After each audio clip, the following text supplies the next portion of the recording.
It all starts with the grand illusion of control: a pristine desk, a map, and a perfectly calculated plan. British military historian Basil Liddell Hart spent his life studying this specific illusion. He concluded that the devastating conflicts of the 20th century were compounded by commanders who simply couldn't see past their own blueprints. In 1914, European generals sat at desks like these and mapped out a neat mathematical conflict. They calculated mobilization timetables down to the minute, expecting the troops to achieve victory and be home by Christmas. Politicians mirrored this exact hubris. They looked deep into their national vaults, assuming their specific stockpiles of gold would pay for a swift, decisive campaign before the money ran out. In this passage from his history of the war, Liddell Hart explains we must look past individual heroics to understand the conflict's reality. The tragedy's scale requires viewing it as a broader phase of history, driven by the compounding accidents of human misery. Reading further into his analysis, we see how planners completely ignored human psychology. Liddell Hart notes that earlier thinkers like Ardent Dupik warned about the moral element of combat, the basic reality of human fear. The generals of 1914 left fear out of their equations. Millions of lives were staked on these sterile calculations. The devastation that followed was the direct consequence of managing a massive human crisis like a simple game of chess. But when the first shots were actually fired, those pristine mathematical models disintegrated immediately upon contact with reality. This translated history details a massive tactical failure. Commanders distributed artillery in rigid, equal intervals, treating the terrain as a blank grid. The document admits the general staff completely failed to examine practical defensive problems or intelligence on German maneuvers, guaranteeing a stalemate. The reality on the ground looked like this.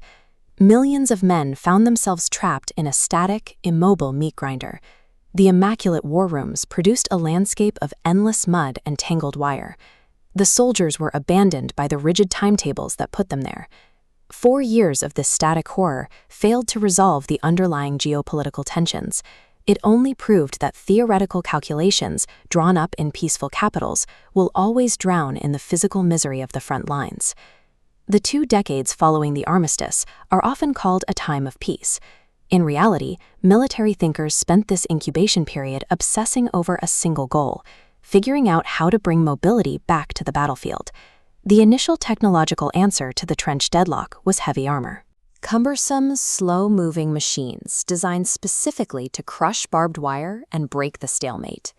But over 20 years, that desire for movement mutated into an unstoppable, mechanized force that tore through the old concepts of static defense.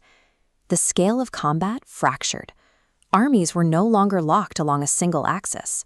Highly mobile divisions now swept across entire borders at breakneck speeds. Nations converted their entire economies to feed this new machine, producing weapons on a massive industrial scale. That mobility wasn't limited to the ground.